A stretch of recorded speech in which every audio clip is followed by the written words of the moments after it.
Ay, Diyos mio, dahil marag magasgas ang akong pagkapiling gwapa ni buhok ka karon ba, please lang.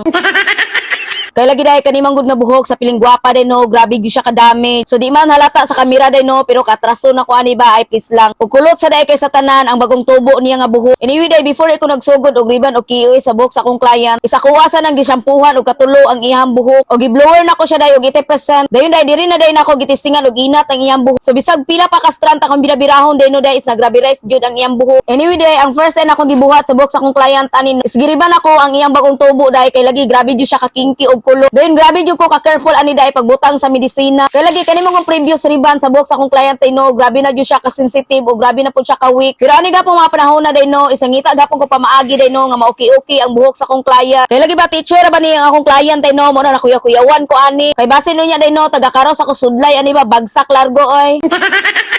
Bitaw day oy nabalakad yung kaning buhok ka day ba day after 3 days bitaw. Lagi day marag nagliso jud ko ani day no og nagasgas jud ang akong pagkapiling gwapa ning adlaw ba.